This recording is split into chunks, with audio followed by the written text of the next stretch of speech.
Hi there, and welcome to Light That Counts podcast. We're so glad you joined. Today, John Williams is talking to speaker and author Dale Chube. We hope you enjoy today's podcast. I think the biggest reason why is that I knew I didn't want to fail in this aspect, and I think it's one of my motivational speeches I listen to a lot is Grant Cardone, and he's just like, if I just don't quit, I won't fail. Like if I just keep going, you won't fail. And that's how like the fatherhood journey is. If you just don't quit. You don't quit for fighting for time. You don't quit to continue that relationship, to try to make more money, to either create it or save it when it comes to financial stability. Like if you continue to press on and just move forward, you won't fail, because that's what really matters. Hey guys, what's up? I have the opportunity to jump on video here with Dale Chube to talk about all things life, adaptations to the new world that we're living in. I'm sure we're going to get into a little bit of that. But Dale comes to us, man, and I'm just looking forward to jumping into the insights that he has to share. Dale, thanks for being with us, man. How are you? Doing great, man. Thanks for having me on. Oh, it's a pleasure. So before we started here, we were talking a little bit about what it means to lead men. It's amazing to hear that that you have some respect for Nick Saban. I'm an University of Alabama, Roll Tide, Roll Tide roll.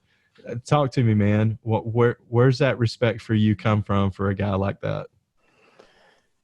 Just his discipline, but also his attention to detail and with his players. I know he was getting some flack about how he goes about disciplining certain players and here, like, hey, you don't do this, you don't do that. But he really looks at the man and looks at what is best for that player instead of what the media or anything says. One thing that always stuck out with me was the player Mohamed Sanu and how he interacted with him like in his career, and how just that interaction can really be a pivotal moment when there's some tragedy or some things are going on. Like you can either shift and go to the left or go to the right. And so he really looks at the man instead of what's going on around him to actually help that person shift. And so that's what I really love about the guy, just his attention to detail, but what he gives to his players and, them as men and their families. Dale, tell us a little bit about your background. Grew up in the Midwest. You're a speaker. You coach. You do some PT. What got you to where you are in life right now? So it pretty starts like just right in the Midwest. I'm from Northwest Indiana, Gary, Michael Jackson town. So I'm originally from that area, and I was a kid that just was kind of like just floating in the clouds. I didn't know where to go, and I continued to make like 2 steps forward, 5 steps back. And most of my 20s was like that, especially trying to figure out school and what I want to do in life. And it was hard. I have 11 brothers and sisters. So I'm the youngest out of 12. And they would get on me a lot about like, what are you going to do? Like this and that. And I remember telling them, I'm like, man, I have to look in the mirror every day. And that's like a hard thing to deal with when you don't know where you're going. Mm-hmm. And something happened in my late 20s was that I found out I was going to become a dad. And that was my pivot. That was my fork in the road. It was like, all right, like either I can shift to the left and not ignore what's happening in my life or not go down this certain route, or shift and make progress and continue to move forward. And that was really the moment where I was like, all right, I got to take this into a high gear. And with that, I just been on this mission ever since to just continue to move forward, continue to progress in every single area of my life, my health, my business / career, and just also my relationships, to be a better man for my child, my family, but also this world as well. So I'm curious, is that where the wealthy dad concept came for you? So actually, the wealthy dad has been more recent because I started thinking like, all right, if I'm making a shift, because really that was a moment. I just wanted to shift to be a better man. And I think a lot of new dads really feel that they're kind of like confused or like, I don't know, what can I do? What can I this? And they're trapped in the moment. They don't know like when is that shift really going to happen? Is it that shift going to happen when you hold that child in your hands, or is it already happening? You just kind of just let it go by. And is it time to wake up and start moving forward? Because every single day as waiting to be a new dad, when your child is changing and evolving and your partner is, you know, having all these different things going on as well, you need to make a shift. And I firmly believe that from the beginning. But then I was like, what is this all for? Like, what is this for if I'm making a shift? Is it just for my family? It's going to be okay? Like, I started thinking about like all these different men in my life. And I was like, you know what? Like, when it comes to being a dad, I just want to be wealthy. Like, and what does that mean? What does that mean for you in your own unique way? Because that's really what you got to figure out, because that's what's going to drive you and fuel you in your parent journey is your version of the wealthy dad and creating that every day. That's really interesting. There's at least a couple things in there. One, it's the driver, and two, you mentioned that wake up moment. Do you remember that wake up moment for you? Yeah. So for me, it was Cincinnati, Ohio, 6th Street, right off of Garfield Place. There's like a little statue. And my former, where we were in a 1-bedroom apartment, and I just moved her down from Chicago to Cincinnati. And it took me like 7 hours to drive out of Chicago during the summer to drive her down to Cincinnati, Ohio. We got there, we got all placed, and she was having some stomach pains. And my brother's a physician. He's like, you got to rule out number one. Is she pregnant or is she not? And I was like, oh. So we went to Target, got all the tests, and we found out that she was pregnant. And I remember I was looking dead at this church right there. I still have a picture of it in my house, and I'm looking dead at this church. And I just asked God to make me a better man. I didn't know what to do, just make me better. And then from that day on, I was like, all right, I need to shift this into high gear. And that was like what I call my oh shit moment, where I was like, oh shit, there needs to be a shift. And that's what I've been doing ever since. Yeah, I'm curious for you. You know, people find their way to faith in a lot of different moments, right? Before that moment, would you have considered yourself like a person of faith? Like, what does that mean to you? I would consider myself a believer. Like I believed in, just that there's a God, there's a higher power, but never really practicing it. And even then I didn't. Like I asked God to make me a better man, but did I firmly believe it and walk it? Not at that current moment. I don't, if I'm looking back at it and giving it an honest, like, look, I was like, I may have still been dabbling, not like how I am now and just where I am in my journey. But at that time, like it was just very new. I just felt it in my spirit, in my heart that I just wanted to be better and needed help. I want to press into this a little more. All right. In that turn, and so you're sitting there, you just found out, oh man, pregnant. I'm not ready for this. Like, this is bigger than me. This is more than me, right? This is greater than me. This is like beyond my skill set, my ability. I'm not sure how I'm going to provide. I'm not sure how I'm going to show up. I'm not, dude, because I feel that. Okay. Like my wife and we were married when we had been married for 7 months when she became pregnant. But still for me, I'm like 22, not even 23 years old yet, I don't think, when we found out my wife was pregnant. I married her. We were pretty young. Her dad legit thought it was the end of the world when she got pregnant, even though we were married and doing it. He thought, okay, she's not going to do school. She's not going to continue her college or anything like that. And so there was just the family pressure that kind of followed us into those moments. And man, I feel that same way. So as you're sitting there looking at that church, do you remember what it was that made you take that really difficult, honest self-evaluation and reflection and say, all right, I need help? Do you remember what drove you to that? Yeah, and you said it earlier. This is bigger than me. Mm. I have always been really close with my nieces and nephews and great with kids. I don't have a fear when it comes to that.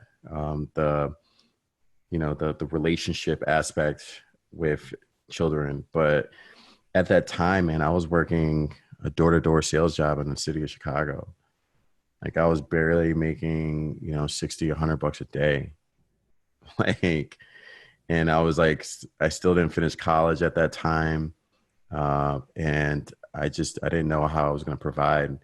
And that fear was just like, I was just like, nah, this is bigger than me. Like I need help. And so that's when I started taking like certain actions to create a little bit more of a structure to help me move forward. And that's when I went back into fitness. Nice, man. I think you and I probably have more in common than we realize. I didn't finish my undergrad until I was 32 years old. So 27. all right. So little late to the party, but we still did it, right? Right. Speak a little bit of that, man. So instead of driving you to despair or depression or toward, alcohol or some illicit drug is kind of your functional pull me out of this pit that I feel like I'm in right now. Instead of trying to escape from your reality, you chose to face your reality. Yeah. Why?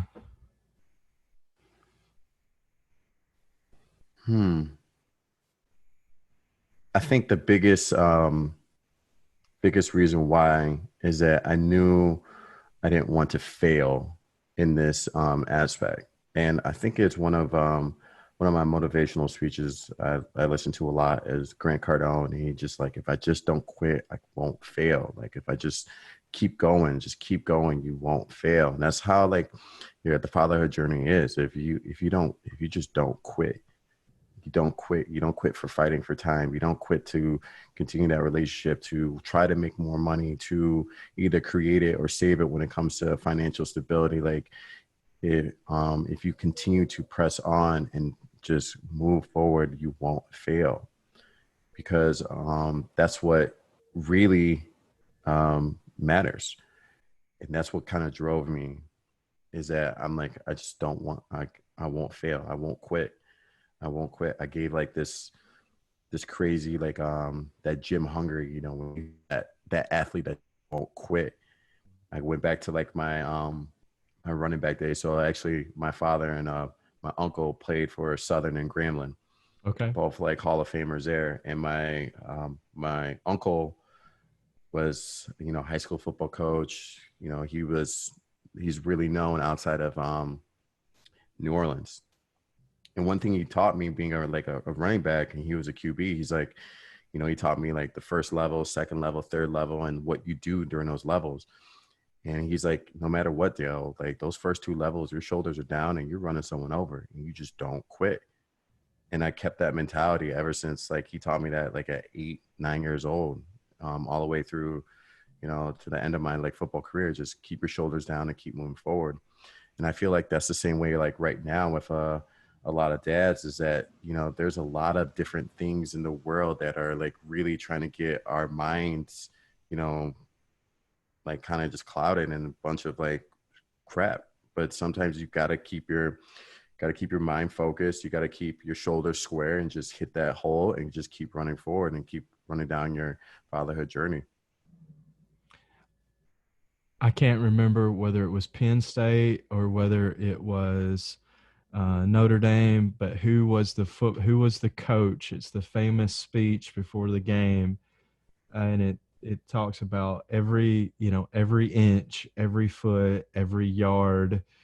That's what, just keep moving the ball down the field, because that's what's going to win football games. Right. And it's that same mentality of keeping your head down, keeping your feet moving, keeping your hips engaged, right? Mm-hmm. Holding on to that football. Metaphorically, with the way that it feels like the world all around us is changing right now, where every other email is someone who's closing their doors right now for a period of time. Every other, news press conference that comes on, and not even every news press conference that comes on is another, step to hopefully control what may be the uncontrollable, right? There's so much volatility around us in our world. Dale, speak to, as a back, when you've got the fans in the crowd screaming, you've got the guys on the line whispering, you've got the guy across the line from you, talking smack. How do you block out all of those voices? How do you tap into that internal drive? And how do you keep your feet moving?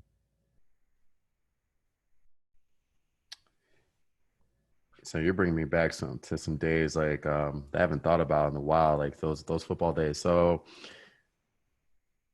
yeah,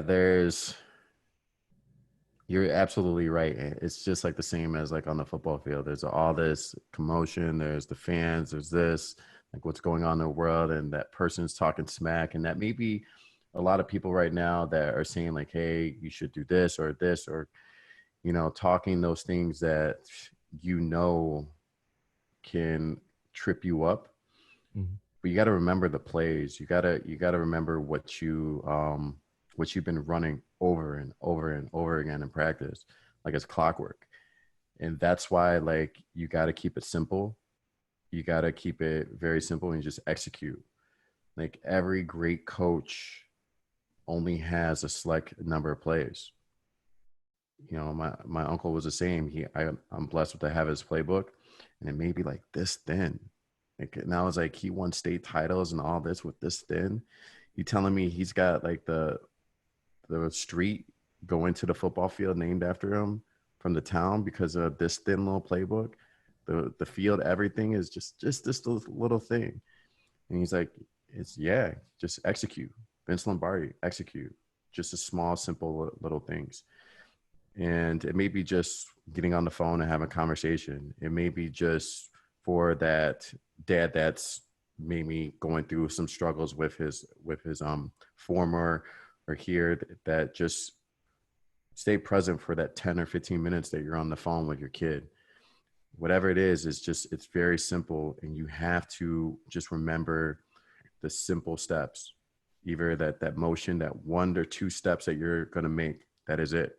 Because once you do those 2 steps and get it going, it's there.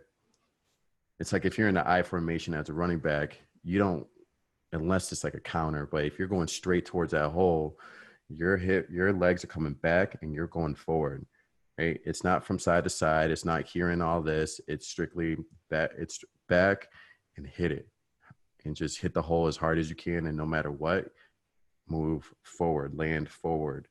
And that's it. So how can guys do that today, man? I mean, you said a couple things, be present during phone calls, keep showing up, right? But what are some other ways that guys can just be hyper intentional about execution right now? So I would say first things first is remember the connection, right? Everything has a connection, right? It can be just the simple phone, whatever that is, just face to face. There's always connection. Connection comes first. Even when it comes to your money and your health, it's the connection. You connecting to that subject or to that person, whatever it is, focus on the connection and how that looks. Right now, in this social distancing world, they're trying to keep us from not being connected. And that's why it's so important to do all that you can to be connected, because that's really what makes it happen. If good example, we were talking about the faith base, the way you may hear the way the devil may get to you is by keeping you in isolation. And that's what's kind of like going on right now. We're all going to isolation, but we got to press more towards connection, because the connection is where you're going to move forward. And so that would be number one, is to focus on connection. How are you connecting to your health? How are you connecting to your money? How are you connecting to your partner, your child, whoever it is? Connection first. You know, it's really interesting. We're having the opportunity to do that right now. Yeah. So I've got a new guy who's helping kind of manage some of our social media. He's helping manage my calendar, and even with you and I connecting there, I looked back at some of the messages and I was like, "Hey Jay, what are you doing, man? Come on, get this done, get this scheduled, get this scheduled with Dale. Let's go ahead and get this thing knocked out. Let's don't drag our feet here. Let's get it turned. Right. You know, speak a little bit about leading. Speak a little bit about leading yourself right now. You know, so I think, for example, my wife to me is one of the greatest leaders I've ever met, because before she ever leads anyone, and she doesn't see herself as a leader, but she does an amazing time or amazing job rather of leading herself. Speak to me about a little bit about what it means to be a leader through turbulent times. Being a leader during like turbulent times is really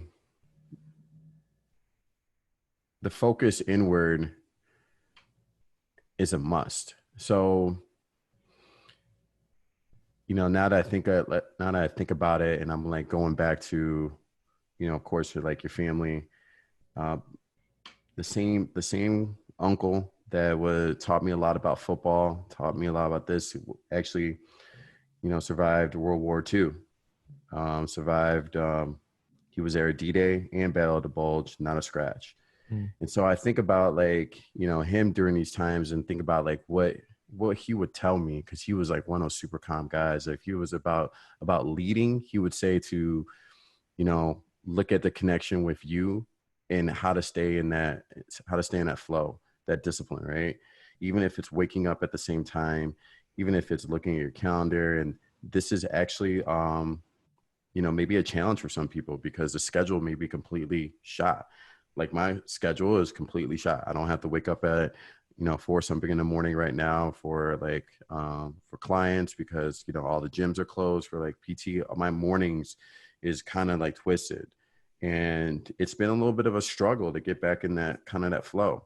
The first couple of days, like I gotta admit, like I slept till like 11. I was like, whoa, I've never slept this late ever. And it's because all my morning has been taken. Like I usually do all my clients before noon. It's just been, it's not there. It's not there currently at this current moment.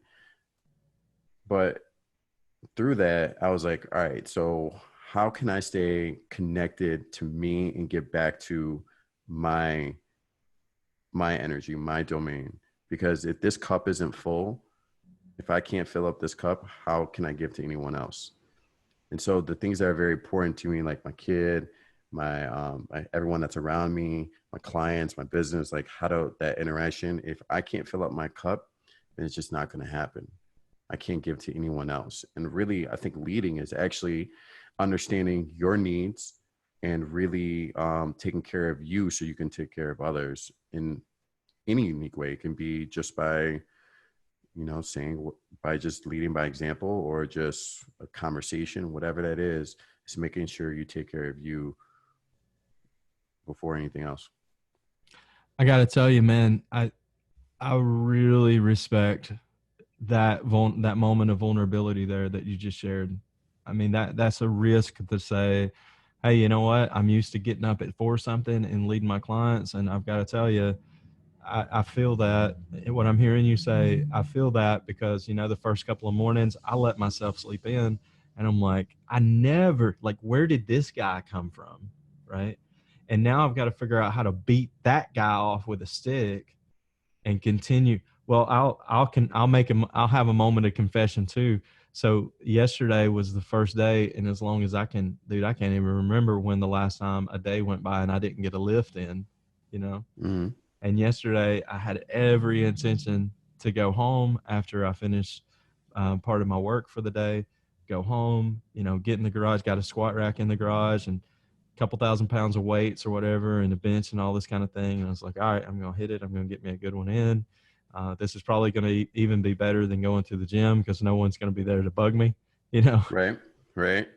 But dude, I didn't do it. I mean, I went for a walk with my wife and my youngest son yesterday afternoon with our little crazy dog. But other than that, it was like I didn't get the workout in. And at the end of the day, I was like, why didn't I get my workout in? Why didn't I exercise that discipline to execute that one thing that I know is fundamental to my day? I want to go back to something that you mentioned a moment ago when you were talking about your uncle and his little playbook and talking about executing.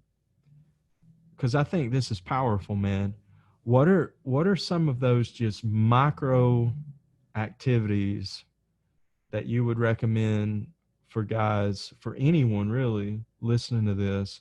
What are some of those micro activities that you would recommend that people just kind of maintain their own personal discipline? We started this, you were talking about how you admired the discipline of Coach Saban and how you admired his individual attention to each man. Let's kind of bring that thought, if you will, full circle, Dale. What would you encourage people to do right now for their own discipline and execution? I will look at your calendar, because how you look at your time shows how you really care about yourself and your life. Actually, I was at Brendan Bouchard's high performance experience this past month, and he said that, and it really hit me really strongly. He's like, you know how someone takes care of their life by looking at their calendar, because time is one of those things that we all have, but it's what we choose to do with our time is what sets us apart. Right. So some people may not have like all the health or the resources, whatever, but each and every one of us have time. And it's like the common denominator with all of us, and how you treat your time really speaks waves into like what matters most to you, how you interact with other people, what you think about another person, how much time you spend. It just makes, there's so many different meanings that come from time. So if I had like a student right now, like right in front of me, and I was trying to get across on one thing, it would be that your schedule is your life, your calendar is your life. And I could tell exactly in this next couple months how your life is going to go based off of your calendar and how much time is.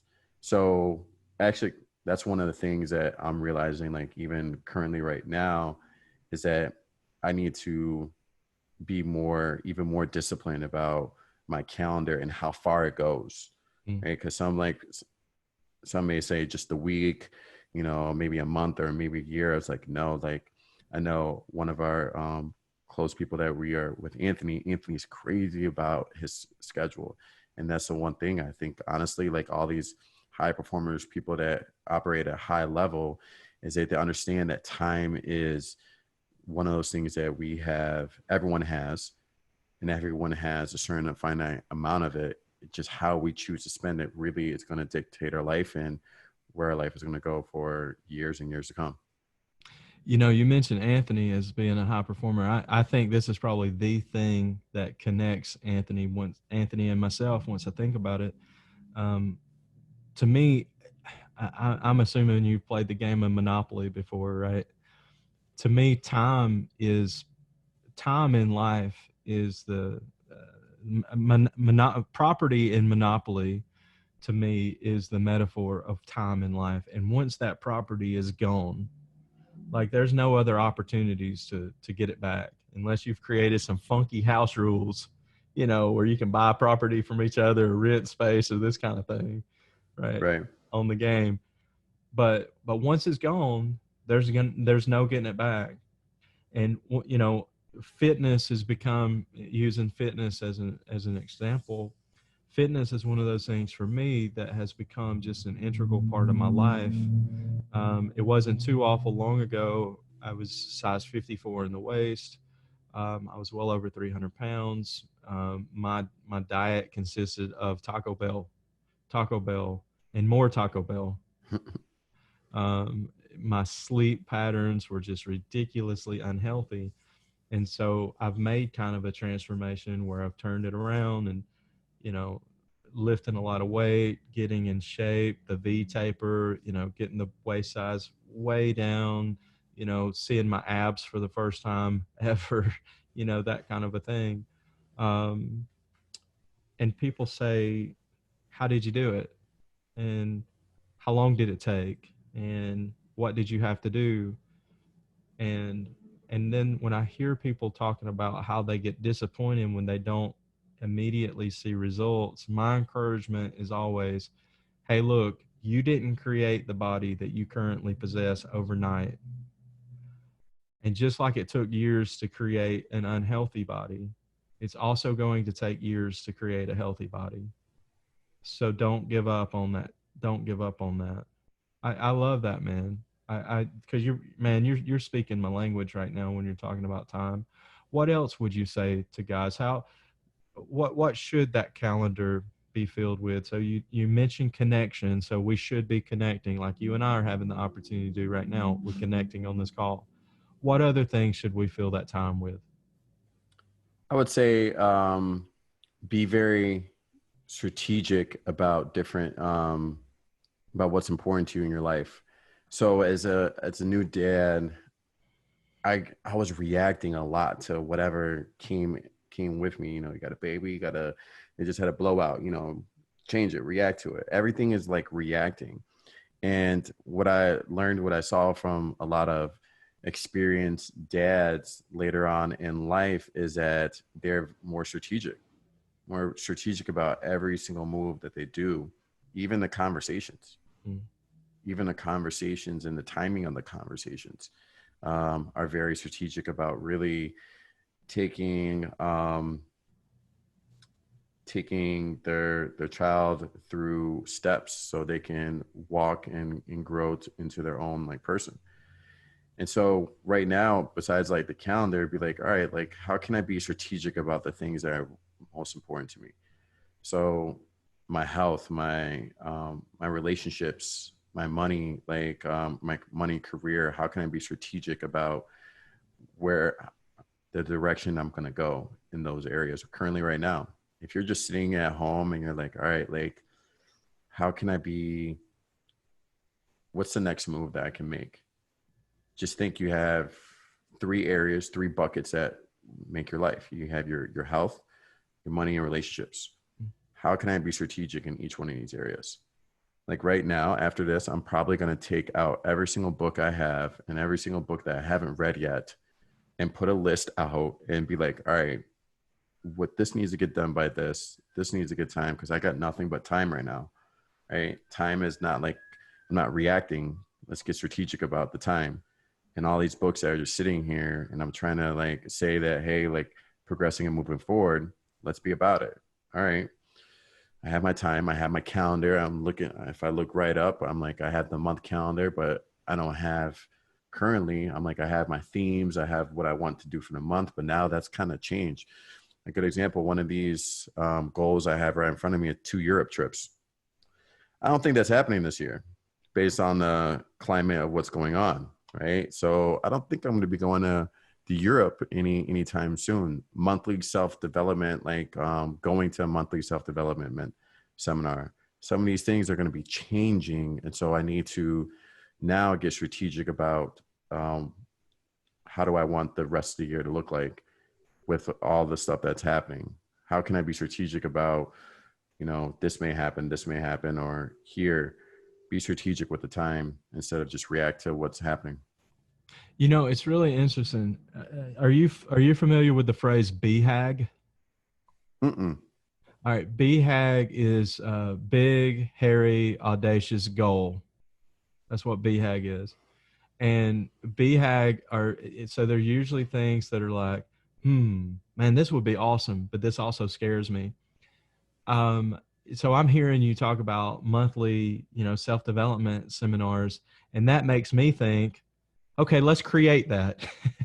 Let's create that online format where it's, there's 100 guys on a Zoom and you've got a couple of folks, so that's where my mind wants to go. How do we engage and connect people during this time? And another place that my mind goes, Dale, and listen to you is, well, wait a second. Like I slept late. I slept in late too, 1 or 2 days.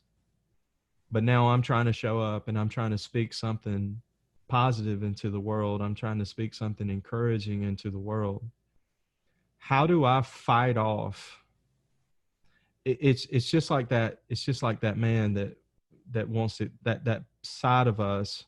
Mark Divine in his book Unbeatable Mind talks about the witness in our life, and almost having an existential moment where we step out of our immediate circumstance and we look at ourselves and we observe, okay, how am I responding? How am I reacting to the world?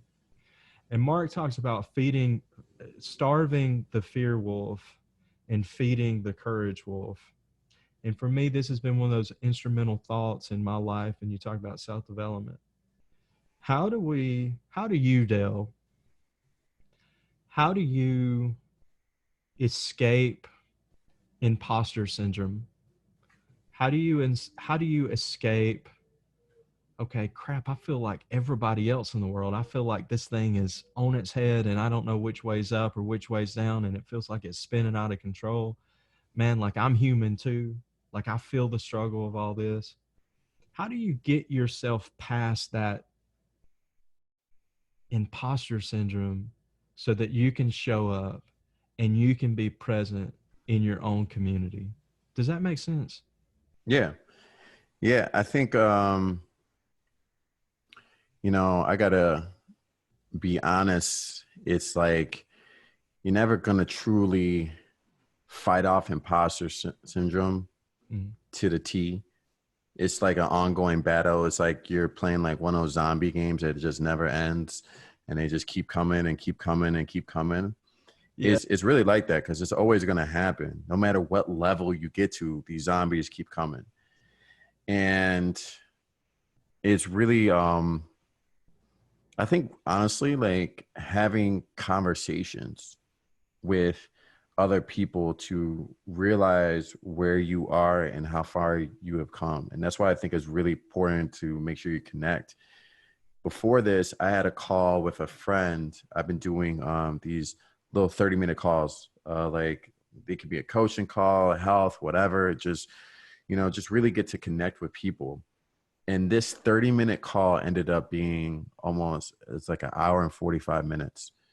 And me and her were just talking about everything that's kind of happened in this like year. We talked a lot about, our relationships and everything. And it really got me thinking. And I told her the same thing. And I was like, hey, like take yourself out of the equation, like you said, and look how much has you accomplished and look how everything has just aligned really like simply like for you, how it's just aligned. And she's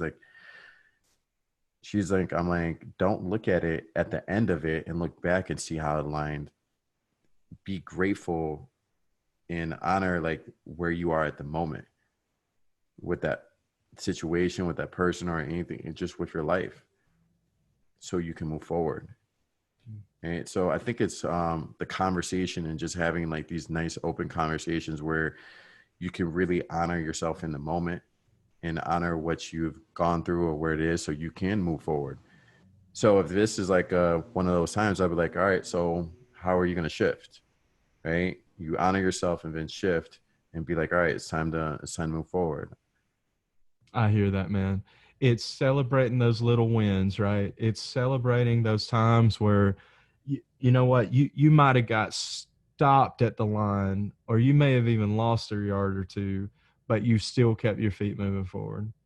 Mm-hmm. And in my mind, dude, that's an accomplishment. That's an achievement worth celebrating. You may have got knocked down, but you got right back up. And that's an achievement worth celebrating. it's easy to celebrate the things that make us look amazing on social media. It's easy to celebrate, winning some sort of award or something like that. But it's even more important to me just remembering that you are that person who has made those incremental strides along the way that got you to where you are now. Dale, I got one last question for you before we wrap this thing up, man. All things considered, what does it mean to you right now to live a life that counts? It means everything. It means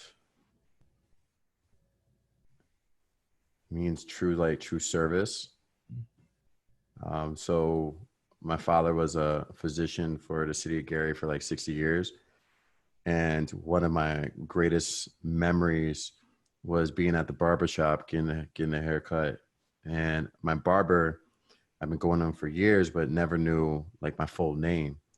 And I told him my last name, and every one of the barbers stopped and was like, and had a story about like my pops or like who he served, and like, hey, he's my mama's doctor. He delivered me. He did this. And it was a really touching moment about like service and really giving back to your community. And that's been really like, that's been the mission, is just to serve and to give back in your unique way. And I think that's a true life of really living, is just serving and giving back to the people around you. It may be a small circle, and maybe a big circle, and maybe the world, whatever that circle looks like, but making sure you're giving back and really being in service to your people is more than anything, more than a dollar, more than the trips, the vacations, or like, having a huge successful business. More than anything is really being that service and really giving back in your unique way. That's beautiful.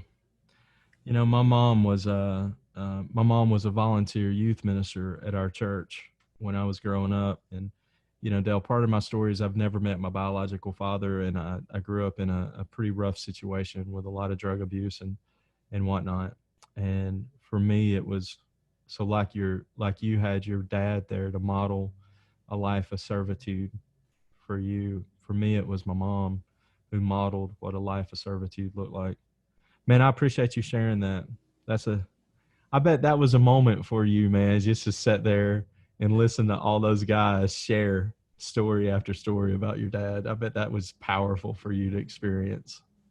Yeah, it was great. It was, it was one of those things that like I look back on and like be like, great. Like, it's like, see the impact he had on so many people by just doing what he loved. Like, he loved being a physician. Even sometimes where I felt like, even as his kid, being like, he loves doing that more than he loved his own kids. But like, I never, now that I look back at it as a man, as a father, I'm like, no, there's no way. He loved both equally. And he just wanted to be in a service just to his family and to the community that he like served for years. So that's fantastic. So guys, I'm going to tell you some of my points to take away with this conversation with Dale today. 1, stay connected. 2, there's nothing wrong with a thin playbook. Execute. Keep those feet moving. Practice that self-gratitude. Practice that self-reflection on your past achievements, and use those past achievements to get you out of an imposter state so that you can keep moving forward, so that you can have that fuel in your wheelhouse, if you will, that keeps driving you forward. Practice that life of gratitude and practice that life of service given to others. Dale, man, thank you for your time. Thank you for stepping away. Thank you for taking a moment, joining with us here today on the call. Dale, tell guys where they can find you online. Yeah, you can go to my website, dalechube.com, CHUB as in basketball, E.com. And the same thing with Instagram. All social media is at Dale Chube. Nice. Brother, it's amazing to connect with you today. I can't wait to push this out. I think this is a very timely message. I appreciate your vulnerability. I appreciate your honesty. Thanks for being real, brother. Yeah, thanks for having me on the show too, man. Appreciate it. All right, it's a pleasure, Dale. Thanks. Thanks for listening to another episode of Life That Counts. Tune in next time for more insight with host John Williams.